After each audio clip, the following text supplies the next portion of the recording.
Upacara pengibaran bendera di lingkungan Badan Pengembangan Sumber Daya Manusia Hukum hari Senin tanggal 27 Oktober 2025 dimulai.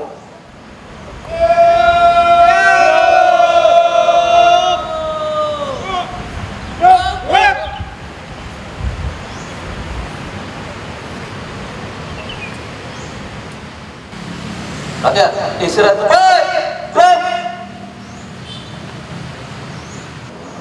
Pembina upacara tiba di lapangan upacara. Siap, gerak. Penghormatan kepada pembina upacara. Kepada pembina upacara, hormat. Gerak. Tegap, gerak. Laporan pemimpin upacara.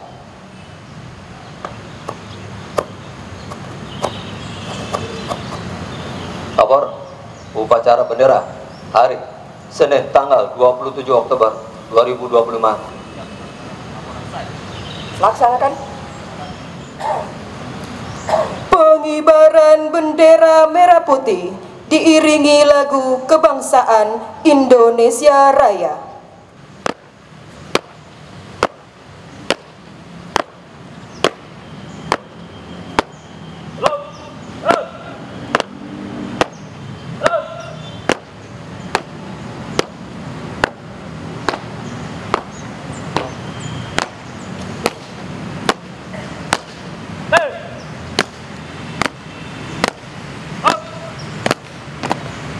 Langkah teman, jalan.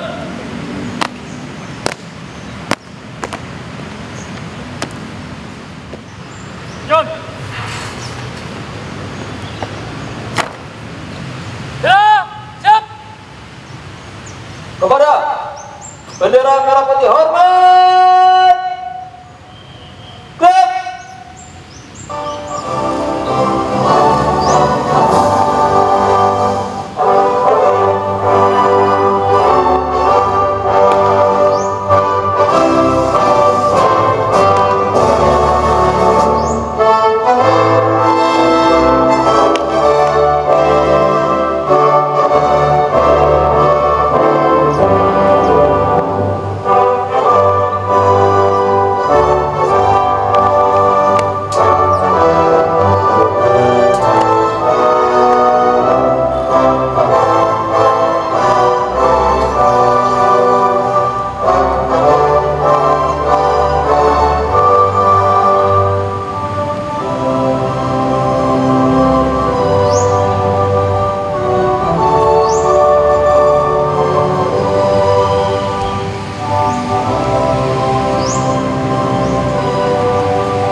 Mana bendera merah putih.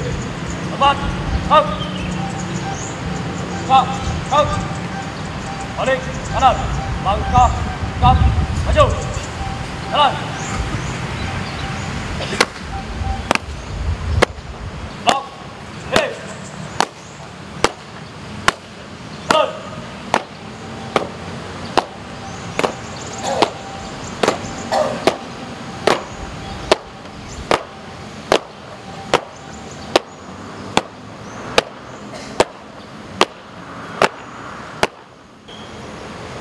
mengheningkan cipta dipimpin oleh pembina upacara. Izin untuk mengenang jasa arwah para pahlawan kita, dan agar para pahlawan kita diterima di sisi Tuhan Yang Maha Esa, kita mengheningkan cipta. Mengheningkan cipta, mulai.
Pembacaan Pancasila diikuti seluruh peserta upacara.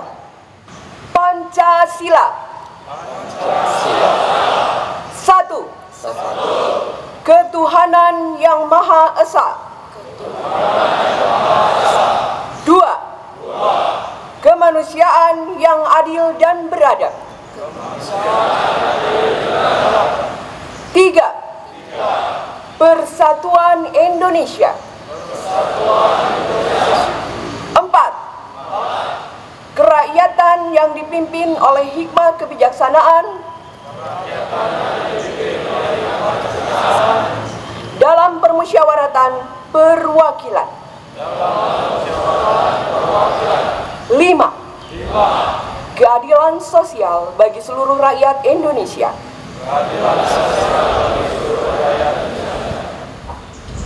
Pembacaan pembukaan Undang-Undang Dasar 1945.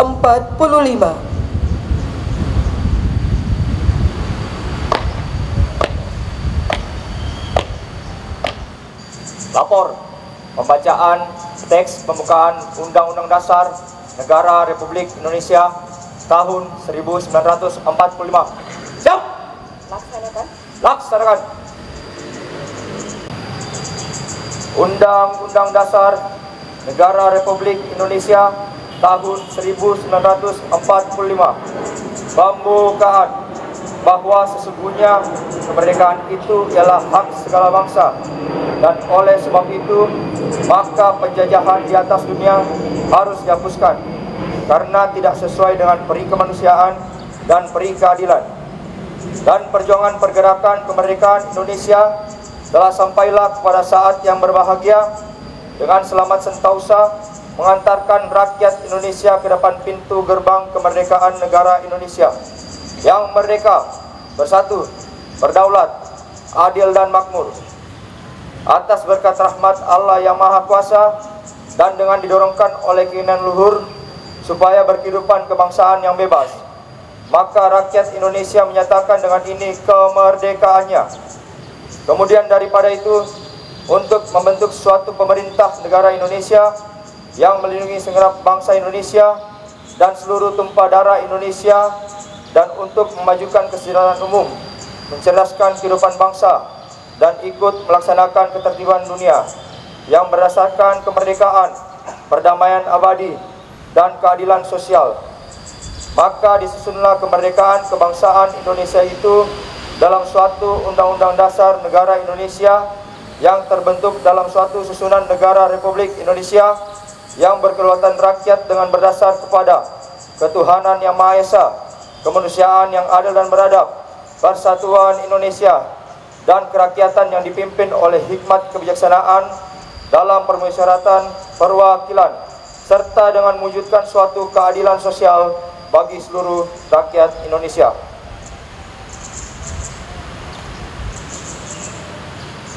Pembacaan telah dilaksanakan.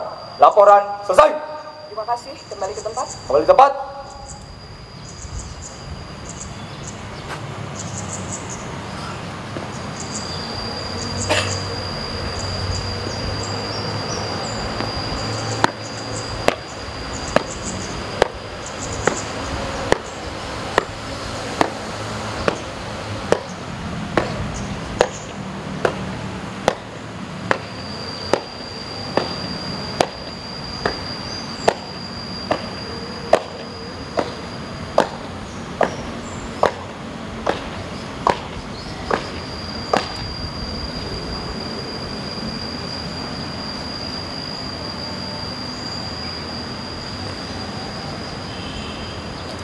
Amanat oleh pembina upacara. Latihan untuk amanat. Istirahat tempat. Step. Baik, terima kasih. Bismillahirrahmanirrahim. Assalamualaikum warahmatullahi wabarakatuh. Waalaikumsalam warahmatullahi wabarakatuh. Selamat pagi, salam sejahtera untuk kita semua. Om Swastiastu, salam Dhamma Budaya, salam kebajikan, salam takjim untuk kita semua. Satu buah pantun, nah ya untuk hari Senin. Minum kopi pagi-pagi, ditemani talas yang hangat. Hari Senin memang kita harus berlari. Kalau ikhlas semuanya jadi ASN yang hebat. Amin ya rabbal alamin ya. Baik, Bapak dan Ibu serta seluruh peserta apel pagi pada hari ini. Kemarin ya, tepatnya Ibu Kepala BPSDM kita ya, pimpinan kita tertinggi telah melaksanakan milad ya. Kita doakan semoga di umur beliau ya yang ke-59 menambah kesehatannya ya, menambah kemudahannya dalam bekerja dan berkarya, juga selalu dimudahkan urusannya. Amin ya rabbal alamin. Ibu dan Bapak, ada dua hal yang ingin saya coba sampaikan pada pagi hari ini. Yang pertama terkait TUSI, yang kedua terkait Undang-Undang 20 tahun 2023. Untuk TUSI, izin mengingatkan sekarang sudah mau memasuki November, dan ketika kita tanggal 15 Desember itu sudah akhir dari seluruh pertanggungjawaban semua pelaksanaan program kegiatan. Untuk itu kepada seluruh ya teman-teman semua, dari mulai ketua tim kerja, para pelaksana dan PPK, yuk kita saling mengingatkan kembali, melihat kembali ya. Pertama, penyerapannya sudah di persentase berapa. Memang tidak berimbang ya antara setiap pusat, ada yang sudah mau 70%, ada yang masih 50%. Tetapi nanti pertanggungjawaban di akhir tidak melihat per pusat ya, jadi melihatnya BPSDM penyerapannya sudah berapa persen. Untuk itu yuk mari kita telisik kembali, mari kita inventarisir kembali kegiatan apa, bahan-bahan apa ya yang harus kita segera lakukan. Ini tidak bisa menjadi tugasnya Kapus, tidak bisa juga menjadi tugasnya SES, tetapi tugas kita semua. Semua PIMTI selalu menunggu inisiatif ya dari teman-teman semua. Jadi jangan selalu menunggu perintah gitu ya dalam penyerapan kegiatan. Semua punya hak untuk menyampaikan, semua punya hak, punya andil untuk menyampaikan apapun pemikiran-pemikiran yang sifatnya konstruktif ya. Kalau pemikiran yang destruktif jangan ya, jangan deh begitu ya. Kemudian yang selanjutnya terkait Undang-Undang 20 tahun 2023 yang merupakan dasar pijakan kita bekerja. Teman-teman semua, izin yuk kita buka kembali Undang-Undang 20 tahun 2023 ya. Kalau dulu kan kita selalu di Undang-Undang tahun 2000 nomor 4 tahun 2015 itu udah gak berlaku lagi. Sekarang ada yang terbaru. Ibu Kaban kemarin mengingatkan di pasal 3 kita mempunyai 3 tugas. Yang pertama adalah sebagai pelaksana kebijakan, yang kedua sebagai pelayan publik, dan yang ketiga sebagai pemersatu bangsa. Ya, saya ingin berfokus kepada yang nomor 1, yaitu pelaksana kebijakan publik. Ya, teman-teman semua, izin pernah pada suatu hari saya ditantang oleh seorang pegawai. Tantangannya begini, Bu, tolong perlihatkan kepada saya di pasal mana di Undang-Undang ASN yang mengharuskan kita apel pagi setiap Senin, katanya begitu ya. Saya merasa sedih dengan pertanyaan tantangan seperti itu. Artinya apa? Artinya yang bersangkutan belum memahami hierarki dari kebijakan. Gitu ya. Loh, apa hierarki kebijakan? Hierarki kebijakan adalah di dalam Undang-Undang 11 tahun 2012 mengatur ya, mengatur hierarki dari yang tertinggi sampai yang terendah, peraturan perundang-undangan yang mengatur kita semua. Apalagi kita Kementerian Hukum yang notaben harus paham. Tidak selalu itu menjadi tugasnya, itu tugasnya JFT perancang, Bu, itu tugasnya Direktorat Jenderal Peraturan Perundang-undangan. No, ya, kita berada di bawah Kementerian Hukum dan kita dianggap tahu semua tentang hukum. Ajas hukum ya, bukan hanya untuk kita, untuk masyarakat. Ajas hukum itu adalah ketika undang-undang sudah diundangkan, maka dianggap semua orang sudah tahu. Itu ya. Jadi nggak ada istilah, waduh saya nggak tahu, nggak bisa. Ya, kita semua harus tahu. Ya, minimal kita luangkan waktu untuk membacanya.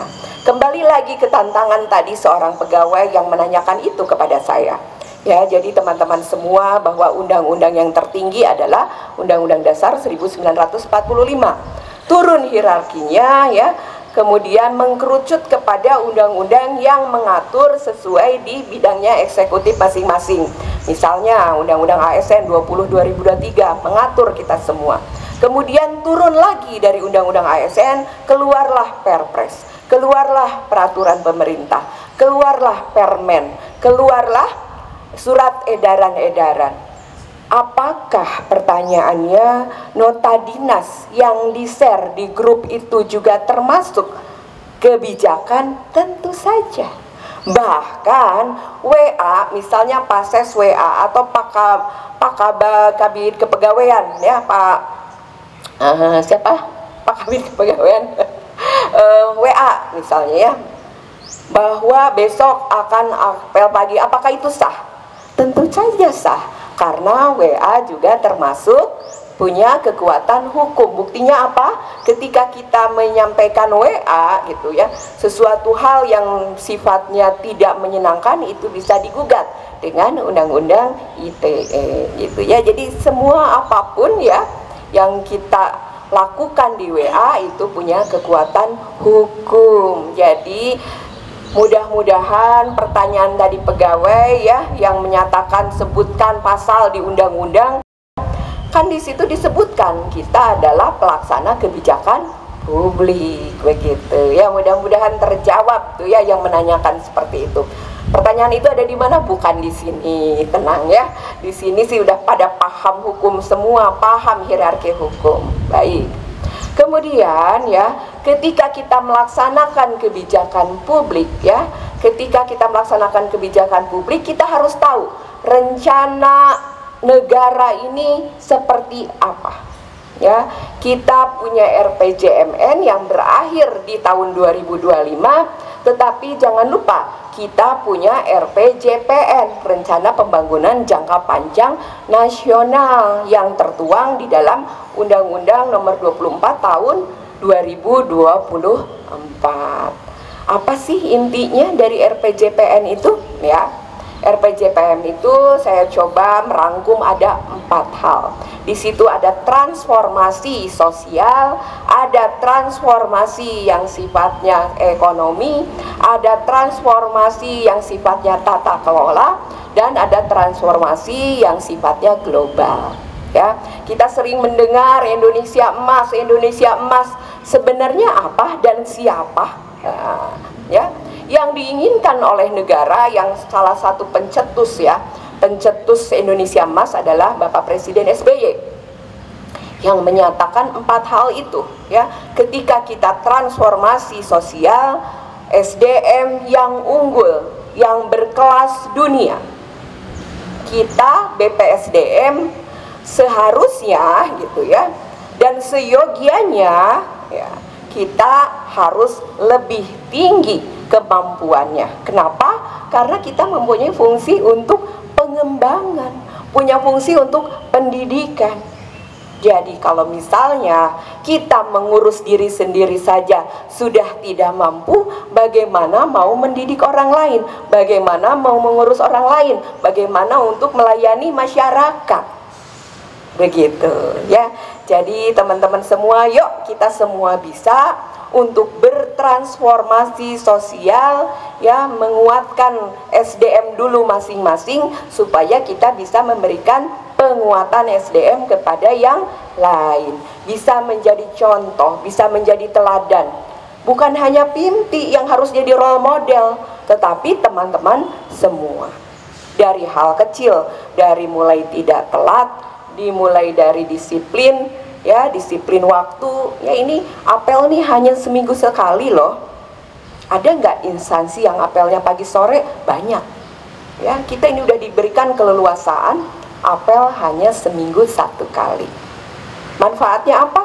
Untuk melatih diri kita menjadi seseorang yang disiplin, bisa membagi waktu, bisa membagi tugas, mana tugas domestik, tugas rumah, mana tugas kantor.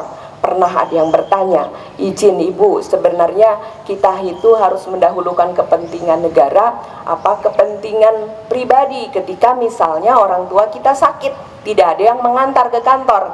Nah, ya, ini pernah ada pertanyaan ya ketika saya mengikuti tes kompetensi. Jadi intinya ya, yang pertama adalah tugas negara. Dan yang utama adalah tugas-tugas sebagai fungsi kita di keluarga. Artinya dua-duanya penting. Tidak mungkin kita berlari apel pagi sementara orang tua kita sedang menyambung nyawa, ya, meregang nyawa. Begitu. Apa? Mana skala prioritas? Tetapi kita harus berkabar ke kantor bahwa ini orang tua kita sedang meregang nyawa, sedang bertaruh dengan penyakitnya, harus segera dibawa ke rumah sakit dan tidak ada orang lagi selain saya. Jadi nggak bisa kita ke rumah sakit dan kita tidak berkabar ke kantor. Kantor pun akan memaklumi jika peristiwanya memang seperti itu. Ya, jadi menerjemahkan segala sesuatu jangan diadu domba kado gitu ya, tapi kita sudah orang dewasa semua, bisa berpikir mana yang lebih prioritas, mana aturan, mana yang memang menjadi tugas kita sebagai orang yang ada di keluarga, begitu ya. Izin teman-teman semua, Bapak dan Ibu, mungkin itu yang dapat saya sampaikan. Intinya mari kita persiapkan Indonesia emas dengan mengupgrade diri kita, salah satunya dengan bersahabat ke teknologi ya. Jadi tidak ada lagi yang punya penyakit TBC ya. Apa itu TBC? Tidak bisa komputer, nggak boleh lagi itu ya. Jadi semuanya harus ngerti, harus paham, nggak boleh takut mencet keyboard tuh. Dicoba aja, pasti bisa ya. Baik, terima kasih. Mohon maaf jika ada kekurangan, dan 1 buah pantun penutup ya, boleh ya. Makan lemper berbungkus daun lebih enak pakai kemiri. Kalau hari Senin tidak boleh manyun, karena kalau happy itu kunci sukses diri. Terima kasih. Wassalamualaikum warahmatullahi wabarakatuh.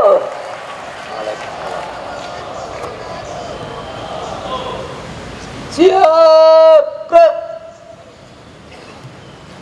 Menyanyikan Mars Kementerian Hukum.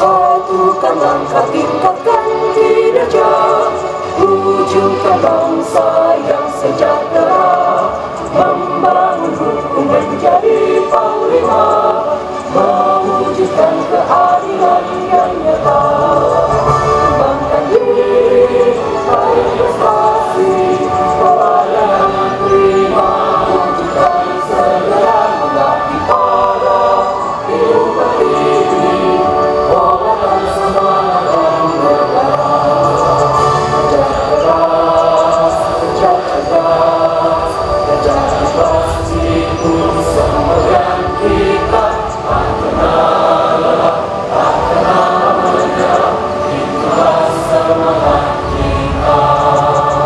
Maju jaya untuk selamat kepentingan Indonesia.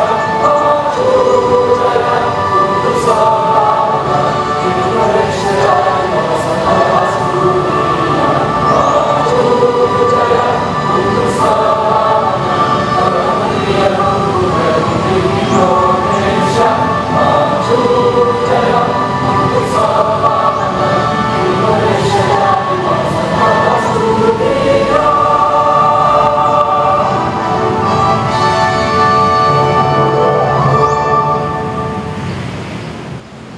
Pembacaan doa.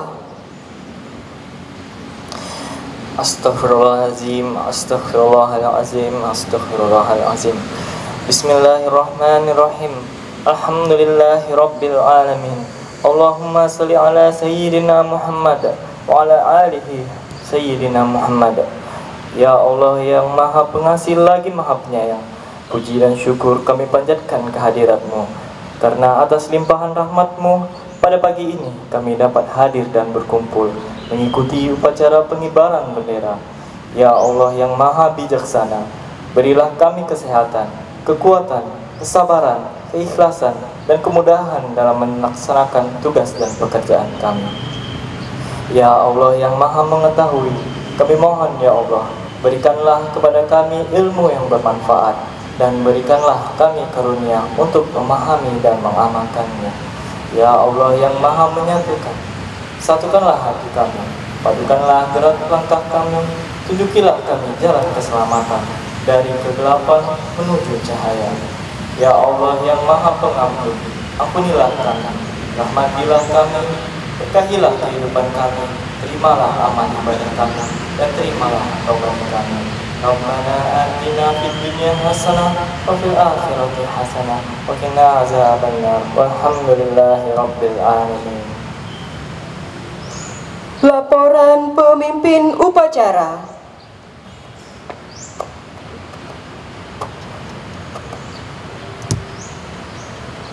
Upacara penaikan bendera selesai dilaksanakan. Laporan selesai.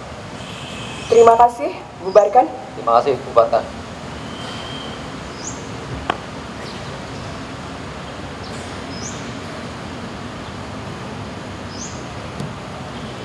Penghormatan kepada pembina upacara. Kepada pembina upacara, hormat, gerak, tegap, gerak. Pembina upacara meninggalkan mimbar upacara. Upacara selesai, pemimpin upacara dapat membubarkan barisan.